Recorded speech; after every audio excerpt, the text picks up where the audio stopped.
This content has been found to be in violation of official VCC broadcasting guidelines. Think of it no longer. More suitable entertainment will be located immediately. Coming soon from Trimark Interactive. In a distant world, life has faced total extinction. And only you can prevent the complete annihilation of an entire solar system. Now, the look of CD Interactive gameplay has finally advanced to the next generation. 18 levels of non-stop 3D action. The Hive. Catch the Buzz. Coming October 18th, 1995. Check the internet for further information.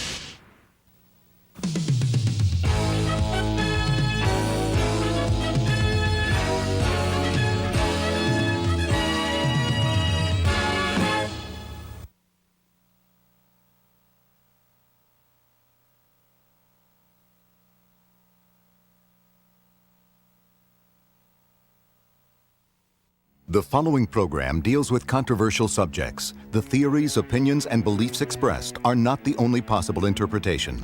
Viewers are invited to make a judgment based on all available information. If what you are about to see is real, it's the most startling film footage in history. Although we remain skeptical, some experts believe this is authentic footage of an alien life form. Real or not, we must warn you. This appears to be an actual autopsy. And some of the footage you will see in the next hour is very gruesome. Stay with us as we put the question to you. Alien autopsy, fact or fiction? There must have been alien bodies. If the footage is authentic, that pretty well proves it. We've learned that aliens are visiting the Earth. Daddy said they looked like a small 10-year-old child. You could have the proof that this actually was an extraterrestrial craft. I'm not seeing a liver over to the right. I'm seeing a mass that I cannot readily explain. And I have great difficulty in correlating this with any human body that I have seen. This really felt like a real body that was being cut open. It's the story of the millennium. If it's a true document, it is a document of exceptional importance. If it's a fake, it should be hailed as one of the most extraordinary fakes ever put together by a filmmaker.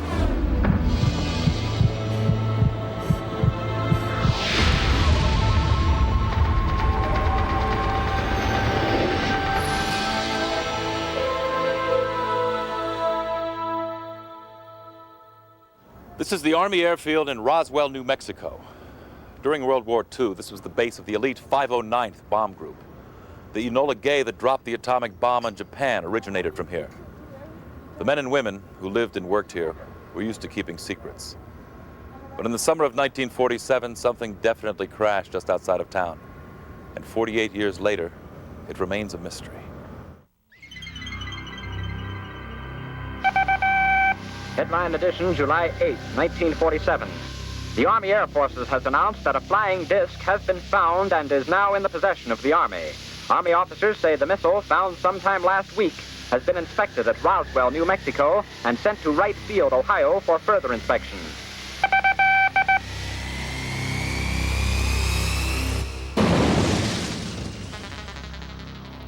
I was called to headquarters, was given copies of a press release which stated in essence that we had in our possession a flying disc. I was told to hand deliver to the 4 news media we had in town at that time. We had 2 radio stations and 2 newspapers. Walter Haut was the public relations officer for the 509th Bomb Group. His press release quickly made the rounds to the radio networks and evening papers around the country, feeding the curiosity of a nation where hundreds of flying disc sightings had been reported in recent months. But it was over almost as soon as it began. Within 4 hours, General Ramey, commander of the 8th Air Force, had taken charge, issuing a new statement. It wasn't a flying disc at all. Everybody believed it, that it was a weather balloon. The way it was handled, it was a real slick way, say, yes, we've got a flying saucer, and then have a general who is much more knowledgeable, naturally, say, no, that was a new type of weather balloon. But the residents of Roswell knew it was something more than a weather balloon. My father was on the intelligence team at the Roswell Army Airfield, and it was his job to look at what they thought was a crashed aircraft or crashed something out there out of Roswell. When he came in, he was very excited. He woke my mother and myself up at must have been 1 or 2 o'clock in the morning, and he wanted us to see what he was bringing in from the field. He said, this is parts of a flying saucer, and it was all brought in and spread out on the kitchen floor, and we just looked at it. You know, I picked up this particular I-beam and held it up to my upper left to look at it with the kitchen light reflecting on the inner surface, and that's when I saw the writing or the symbols of some sort.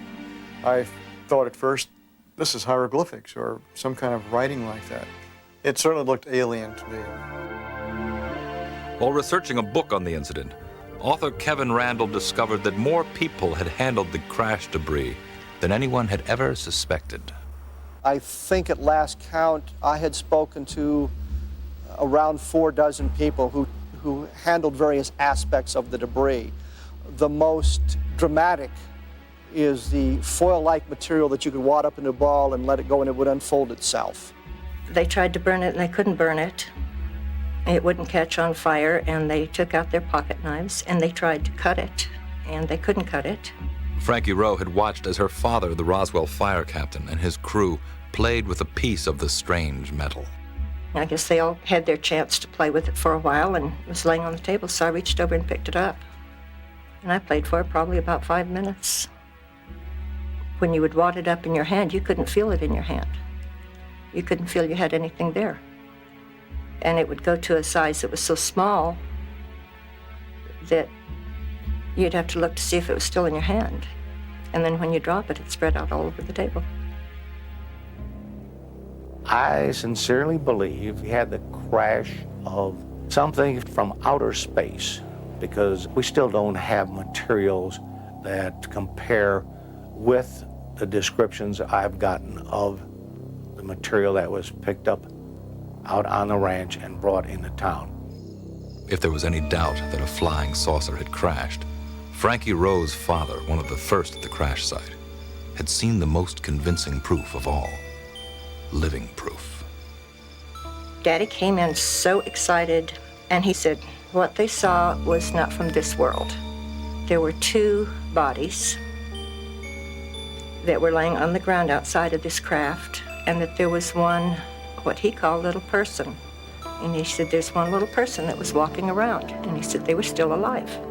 And he said that the other 2 were dead, and that this one that was alive was very sad. My dad would not have gotten excited over a weather balloon. He was not easily excitable. And this is the most thrilled I'd ever seen him in my life. He thought that was the most fantastic thing in the world. Through his numerous interviews with those connected to the Roswell incident, Kevin Randall has been able to put together a sequence of events from the time the spacecraft and bodies were recovered. The best evidence we have from a number of eyewitness sources is that the craft and the bodies were brought to Hangar 84 on the Roswell Army Airfield and stored overnight before transport. What we understand from the eyewitness testimony is the bodies were sealed in a large wooden crate kept at the center of the hangar. It's absolutely brilliant what they did. They announced they have a flying saucer, but they've already captured it. They've already got it. There's nothing to see, so nobody goes out looking for the thing. Then they shift everything to Fort Worth. The higher headquarters says, no, those guys made a mistake. It was just a weather balloon. The press can't find Jesse Marcel because he's in Fort Worth and he's been silenced. You know, when he came back from Carswell, after flying the debris, he did tell me not to talk about this, told my mother not to talk about this. This is a non-event. Play like it never happened. Don't even talk about this with your friends, which I didn't. And years later, he confided that he was actually part of the cover-up because he went along with the Air Force explanation, even though he knew full well that that was not true. There's corroborative testimony that suggests somebody was putting pressure on people to silence them, and they used what means were necessary to keep those people silent. With the military people, it was merely the threat of imprisonment and going to jail because they understood that. With some of the civilians, they were told that if you ever talk about it, you will be killed. In the case of Frankie Rowe, a military officer came to ask her about the strange piece of metal that she had handled. I said, yes, I did handle it. And he started emphasizing, no, you didn't. Well, my mother was pretty strict, and we didn't lie. So I'm insistent that, yes, I saw it, yes, I held it. And he got mad, and he got louder. And he had one of those, looks like a small baseball bat that hooks on the side of your belt, and he took that out, and he's holding it, and he starts beating his hand. Every time he said something, he would hit that on his hand. And he would say, I want you to understand, you were never there. You did not see anything. You did not hear a conversation. And he said, if you can't understand this, there are things that we can do. He said, we can take you out here in the middle of this desert. He said, this is a big desert here. He said, no one will ever find your bodies, ever. No one will ever know what happened to you. He said, the only way I'm going to let you stay around or live is if you promise you'll never talk about this the rest of your life. So I told him I wouldn't. The people of Roswell kept quiet about what they saw. Supposedly, under tight security, everything from the crash was loaded onto planes. Many believe the debris was flown to Wright Airfield in Dayton, Ohio. The bodies were thought to have been flown somewhere else. The government wanted the story to die, and for decades, the cover-up was successful. But what may be the most convincing evidence somehow escaped detection. Here in the desert just outside Roswell is where the alleged crash happened some 50 years ago. Was it a flying saucer? Were there alien bodies on board? Or was it just a weather balloon, as the Air Force claimed? People still come and look for some kind of clue. But the evidence of the alien crash didn't come from here. It was revealed halfway around the world. An alien autopsy is always going to be the subject of ridicule. Who's going to believe that an alien autopsy is an alien autopsy? It's just a ridiculous subject. Ray Santilli owns a small music and video distribution company in London. He was acquiring some 1950s rock and roll footage when an elderly American cameraman he had been dealing with said, by the way, I have something else to show you. And, you know, we looked at it, and it was just the most incredible piece of film. And obviously, my first impression is, this can't be real. What Santilli saw and eventually purchased were reels of black and white film showing an autopsy being performed on a strange humanoid being. The cameraman, who claims to have had a top military clearance, told Santilli that in 1947 he was flown urgently to Roswell, where he filmed the recovery of several of these beings, both alive and dead, as well as the autopsy of one of them. He set aside certain canisters of film which he felt there were problems in processing, and they needed special treatment during processing. The rest he sent straight back to Washington. And when he eventually processed the remaining canisters, he tried and went to great lengths to try and get Washington to come and pick the reels of film up, but they didn't. He kept it in a cardboard box, simple as that, and he kept it in his archive. The question of, well, is it a hoax, then goes back to the incident itself. What he saw was a disc, a flying disc that had crashed. It was on his back. He saw all these creatures that he calls freaks laying outside of the vehicle, screaming in pain for most of it, but he can't tell you where they came from. He doesn't know. While I was in his house, and as you would expect with anyone of that age, he's got a great deal of memorabilia. You know, there's photographs on the wall, there's his photo albums, there's his diary. I mean, you can see his enrolment papers, his discharge papers, and he seemed a genuine enough person. So why is Santilli unwilling to reveal the cameraman's identity? Our agreement with the cameraman was to protect his privacy, which is how we acquired the footage in the first place. If he can get some kind of assurance that he's not going to be hounded by people, he may want to come out. I don't know, he may be watching this program right now and thinking, what am I going to do? His concern is firstly he's in his 80s, he just wants a peaceful life. That's the first thing. Secondly, he's accepted money, which is cash, and what effect is that going to have in terms of his tax position as well? I think the pressure will increase upon him. I think he'll realise that if he is telling the truth, and I've no reason to doubt that, if this was, a crash of a space vehicle from wherever, that it is the most momentous event in human history. And he owes it to mankind to tell his story. I'm going to bet you, and I've been doing this business for 30 years, that this man probably lives somewhere in Florida. In order to verify the existence of this cameraman, we turned to world-renowned investigator William C. Deere. When you all brought me this case to take a look at, I have to tell you I was quite skeptical. Is there a cameraman? Does he really exist? Did he exist? And can I find him? The answer really lies with the cameraman.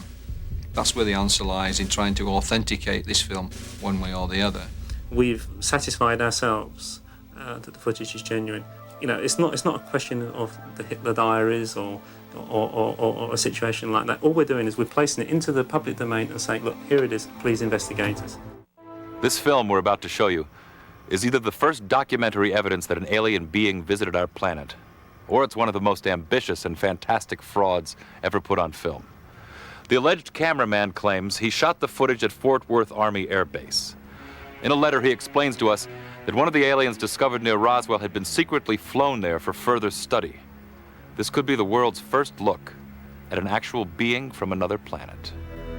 You are watching the autopsy of what some say is an alien from outer space. Though silent, the 17-minute film is as dramatic as any science fiction thriller to come out of Hollywood. But this may not be a filmmaker's fantasy. This could very well be real. The strange body appears intact, except for an ugly wound on the right thigh. Two mysterious doctors wearing contamination suits study its bizarre features. A third person wearing a mask watches from behind the glass partition. Is this indeed a top-secret military autopsy performed on an alien in 1947? Like with any mystery, we need to hear from witnesses, examine the hard evidence, and bring in the experts. First, the eyewitnesses. Daddy said they looked like a small 10-year-old child. The head was too large for the body, and the skin color was a pink with a kind of a gray cast to it. Of course, you can't tell skin color in this, but the size, the shape of the eyes, that would all pretty well fit. The nurse that was supposedly there described an individual that may have looked somewhat like the individual that was being autopsied. The large head, the black eyes. I think she described 4 fingers rather than 6. So there's a discrepancy or difference there. According to Frankie Rowe, her father discovered 3 beings still alive at the crash site. He kept saying, there's no need for us to be afraid. They're not here to hurt us. And he said that he really felt badly that we couldn't help them. The cameraman writes that he photographed 3 strange beings. Each was crying, clutching a box close to his chest. They cried louder as we approached, he writes. One of the officers managed to pry loose the box by hitting the being with the butt of his rifle. I feel very sorry for whoever that was. If it was from some other world, planet, their family will never know what happened to them. They'll never go back home. Of course, this could all be a story that the cameraman made up. An eyewitness testimony is sometimes unreliable, especially when it's almost 50 years old. What clues can we examine to determine whether what we're seeing is a true historical document or a clever fabrication? We've looked closely at some of the objects in the room. Our purpose? To determine whether they even existed in 1947. The wall clock, a General Electric model, is indeed from the 1940s. And that black phone with the heavy receiver and the curly cord is a Bell Standard model from 1937. Though they could all be purchased later, their presence in the room is nonetheless consistent with the time period. That brings us to the film itself. Can it be dated? We took the film to Larry Cate, who spent 16 years in the manufacturing division of Kodak. Eastman Kodak Company, in trying to distinguish the age of the film, keeps track of the date of manufacture, and this is done through geometric codes. And the symbols on the edge code were a square and a triangle, which were used in Rochester, New York by Eastman Kodak Company to denote the following years of manufacture, 1927 or 1947 or 1967.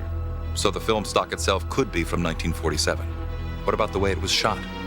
What can the very look of the film reveal about its authenticity? It would make much sense to think that, yes, this film could have been shot in the late 40s, early 50s. Paulo Kerke-Uze is senior curator of motion pictures at Eastman House in Rochester, New York. I'm often asked how difficult it is to fake a film. The answer is no. You cannot fake a motion picture that easily.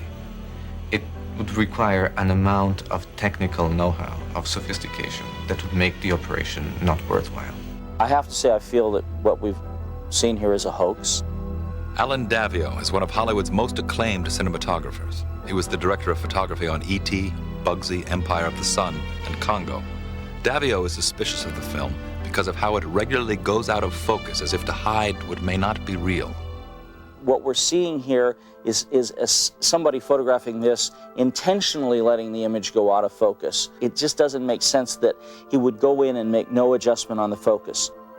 The fact that it lost focus is consistent with the type of equipment that they had to be using.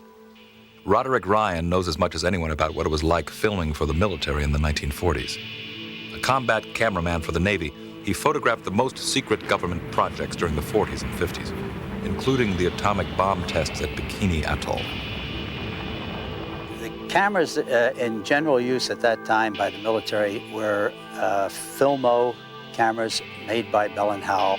The camera did not have through-the-lens focusing, so if it maintained focus, there could be the possibility that it was done with modern-day equipment, which you can maintain focus, and that it was simulated rather than real footage from 1947. Davio was also suspicious of the film's authenticity because of the photographer's apparent inability to get the best shots. There's one case in particular where they're sawing the skull, where the person operating the camera continuously moves to a place repeatedly that he's not going to see anything, the doctor's back, and doesn't make the effort to go around the other side to look at the saw coming towards you and perhaps get a better view. He keeps moving to keep out of the way of the surgeons. If you look at the surgical crew, they're moving also, and he's just trying to be inobtrusive. We've had this out with the cameraman because, if nothing else, his integrity in terms of camera work is the only thing that's actually forced the comment out of him, because people have criticised the camera work. The cameraman was dressed in the same outfits as the surgeon, so he was restricted in his movement. And he said that the handheld camera was standard issue at that time, and they didn't treat it any different because it was either an experiment or an alien creature. The role of a photographer in the military is usually to record an event. It is not his job to do pretty pictures. And this, I think, was a very adequate job of recording an event. I will say that there's some terrific work done here, but I do not believe that this is a real event that I'm seeing. Every fake I've seen, the impression of fake comes up immediately. Let's put ourselves in the position of someone who decides to make a fake. Why in the world someone would invest such an amount of money, of effort, of mise-en-scène to put together a 23-minute film of this kind? It defies reason. It doesn't make sense. Let's say the film is from 1947. Kodak says that's possible. And it looks like an Army photographer could have shot it. That doesn't mean this isn't a hoax.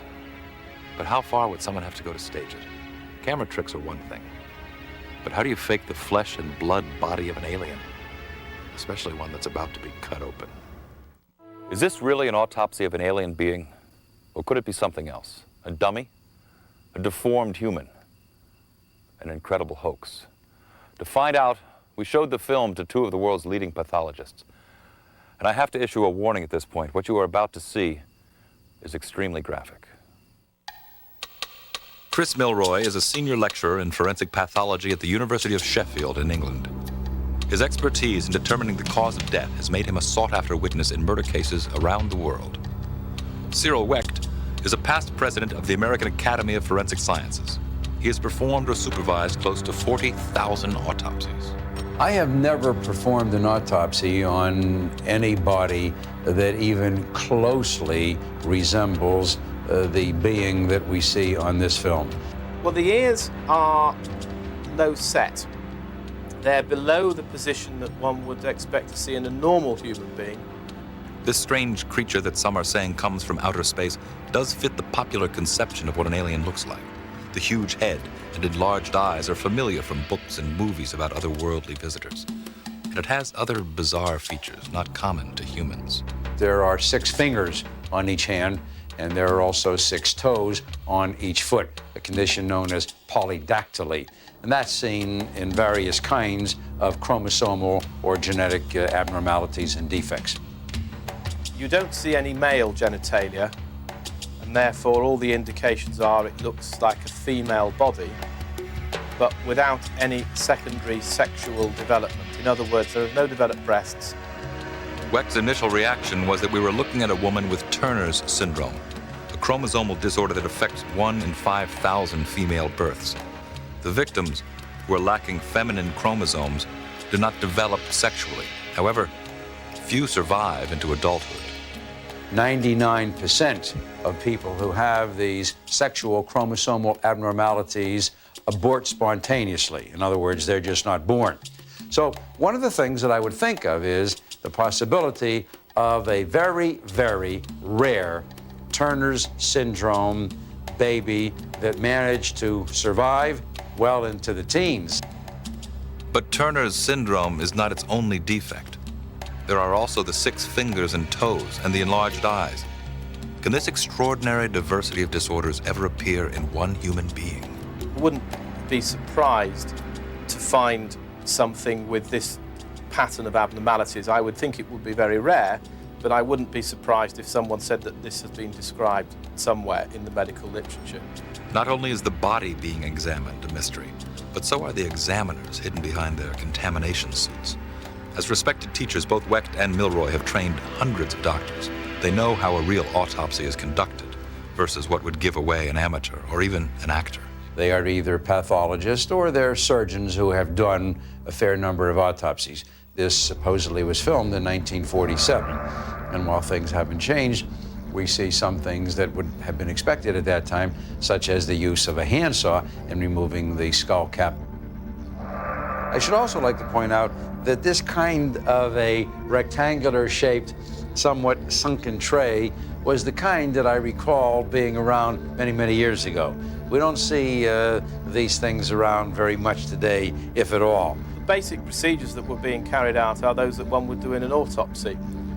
There are certain questions that I have to ask about the procedures. If this is purportedly an alien, I question whether you would just spend 2 hours on it. One would surely spend weeks, months, if not years, dissecting somebody who is, a body of an alien.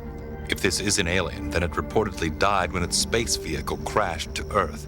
Both doctors who spend much of their time testifying in murder cases were suspicious about the cause of death. When you have major high-speed crashes, you get much more extensive injuries than were present on this body. The injuries present are odd, in that there is really only one major injury, and that is to the right thigh. This looks almost like the kind of an injury you might get if you had an incendiary kind of a missile, unless, for whatever reason, there was some kind of treatment going on for a malignancy or something having to do with experimental work on radiation or burns, and you have then massive destruction of that area more or less in a deliberate design fashion. A radiation experiment gone wrong? That would explain why the doctors are protecting themselves with contamination suits. And radiation could be the cause of the being's death and also its freakish deformities. Remember, Roswell, where the body was supposedly found, was near the site of our military's secret nuclear testing program.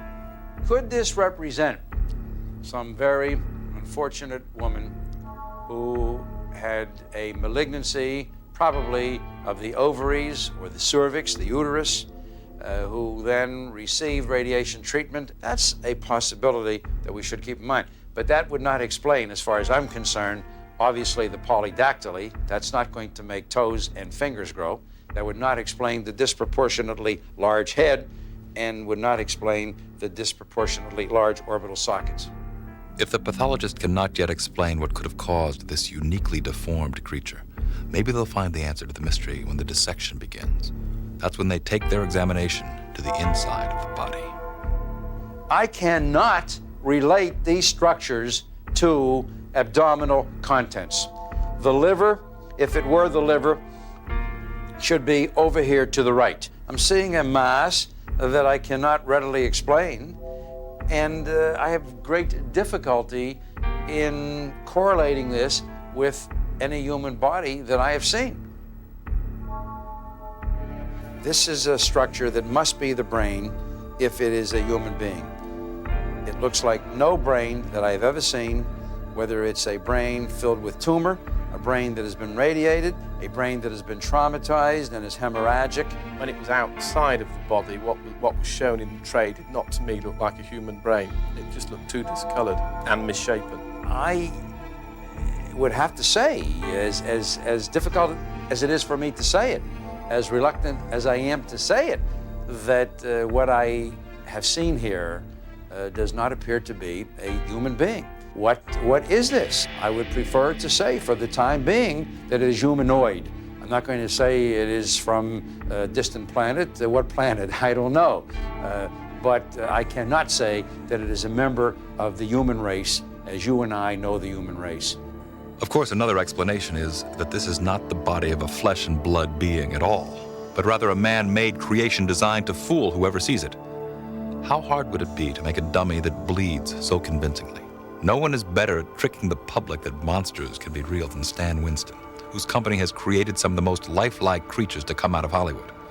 He built the dinosaurs in Jurassic Park, and appropriately enough, the extraterrestrial predators of Aliens.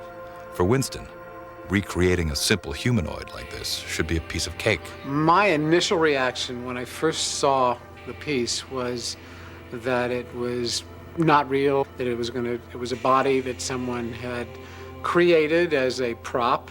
When we started the autopsy and actually cutting this body open and knowing how difficult it is for us in the live effects world to actually simulate cutting skin, I started looking at it and saying to myself, if in fact this isn't real, I would be real proud of creating an image like that myself today. In fact, I want to talk it over with some guys here in the studio as to how we would do that.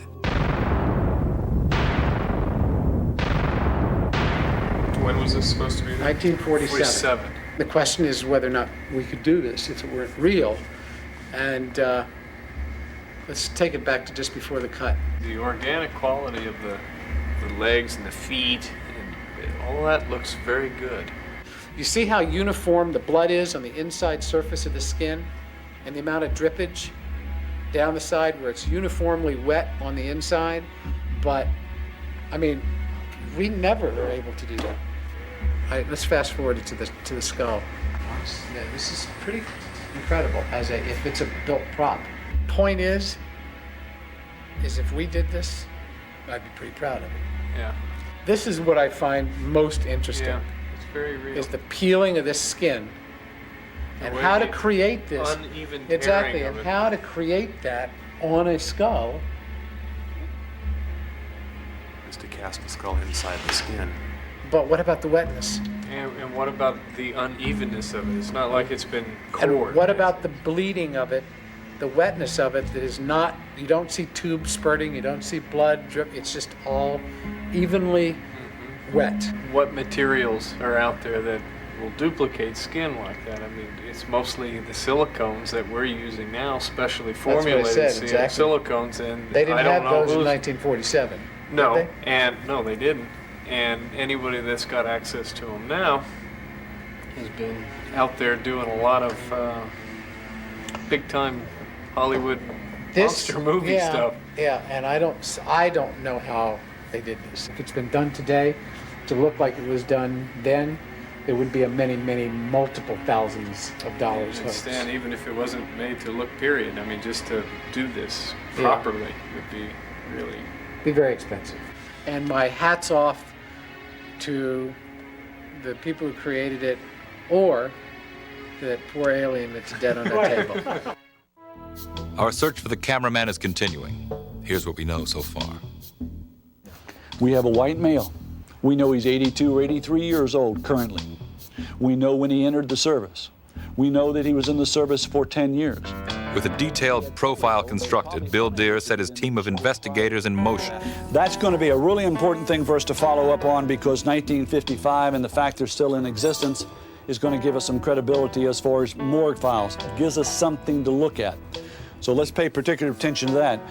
Joe has the photographic unit for the Army, Air Force. You've got it for the Marine Corps. And Michael, you can take Universal News. Called this morning on the history section of the military base. We could try Carswell. Carswell still has a good library. Now we're able to take all of that information. Oh, one thing that's important. We know that he's a human being, and a human being makes mistakes. People like to brag. People like to talk. So that is part of the profile too. We take all of that and place that into that can, unmarked can of food. And now I'm sitting on my desk, this can with the silver lining. And the only thing that we're lacking now is a picture of our cameraman and his name. Within hours, Deere had a tip that another former military cameraman living in Florida may have some knowledge of the cameraman's identity. He immediately set out for the airport to catch a plane to Florida to meet with the tipster. The man, who was reluctant to be identified on television, agreed to meet Deere in a public place.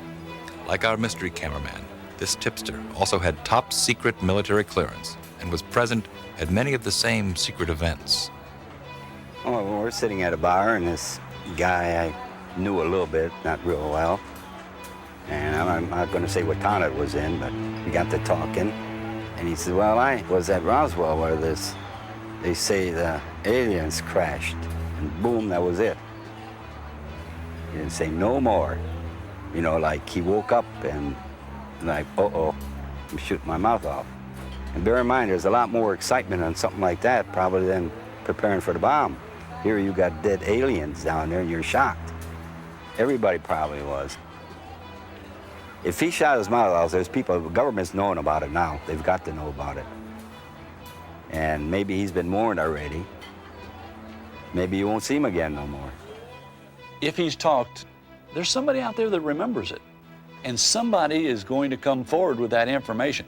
It's going to be a great story if all of a sudden somebody picks up the phone and calls me and says, Mr. Deere, I saw the story. I know who you're talking about, and this is who he is. There's so many open questions.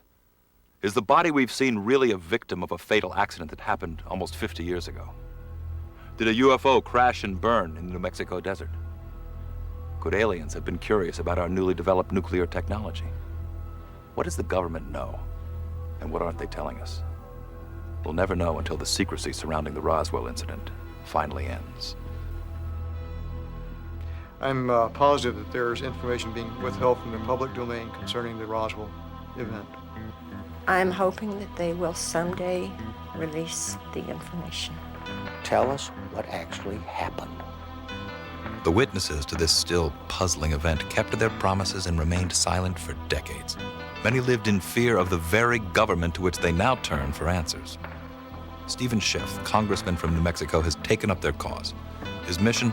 To persuade the military, FBI, and other agencies to finally come clean. When I sent the first request to the Secretary of Defense for a response about the Roswell incident in view of the fact that there were these accusations, essentially of a government cover-up, the response I got was a very terse letter that said in about a sentence or two from the Air Force, we referred your letter to the National Archives, and that's all it said. The National Archives then said, we don't have any information about the Roswell incident, which I was convinced the Defense Department had to know before they were sending me there. So in other words, I thought I was getting the runaround. To force the Defense Department's hand, Schiff called on the General Accounting Office, which is the investigating arm of Congress. At the end of 1993, the GAO agreed to look into Roswell. But before they could even respond, the Air Force released a report of its own. In late 1994, they offered a new explanation of what crashed in Roswell back in 1947. The Air Force maintained that the crash was still a balloon. They have disavowed the weather balloon story. but they say that it was then a different kind of balloon, a special balloon to go to very high altitude for the purpose of detecting whether the Soviets were exploding nuclear weapons in the atmosphere. I don't know that the Air Force has ever explained what took them so long to say this is the explanation, if this is the explanation. On July 28, 1995, the GAO issued its report on Roswell. It had requested classified and unclassified records from the Department of Defense, the FBI, the CIA, the Department of Energy, and the White House Office of Science and Technology, with the exception of an FBI teletype and a Roswell Airfield newsletter, both of which referred to the account of a weather balloon. None of these agencies claimed to have any information on Roswell. Schiff had asked the GAO to track down all outgoing messages from the Roswell Army Airfield to military higher-ups in the summer of 1947. The GAO's findings? All these outgoing messages have been destroyed. They believe that the records, in fact, were destroyed more than 4 decades ago. So there's not an individual on the job now we can just call up and say, what happened to these records? And so the GAO has simply no further recommendations or ideas on how to go farther. The only records we're talking about being destroyed are communications from Roswell Army Airfield, 509th, the only atomic bombing group in the world, out moving messages. How about the analysis of the materials? How about the autopsy reports? How about the eyewitness testimony from those who stood guard, those who carried it, those who tested it at various government labs? There ought to be a ton of other paper. Stanton Friedman and other researchers believe that the complete file in Roswell still remains hidden. It's a file they believe that includes documentary evidence of a crash of a flying saucer and the autopsy of the alien found within. There is no question that film exists of the autopsy. When you have an event like this, you're going to film every aspect of it. We've been told by people who participated in the cleanup on both the debris field and the impact site that photographs were taken. Film was taken. All this exists somewhere. Is this film part of that evidence? Or is it simply a hoax not even connected to Roswell, but that some are hoping is real in their eagerness to find answers to this 50-year-old mystery? I see nothing in this picture which leads me to believe we're dealing with aliens as opposed to Earthlings with peculiar characteristics. The wreckage doesn't look like anything I've seen from descriptions of wreckage by witnesses I trust. I can find nothing to link it.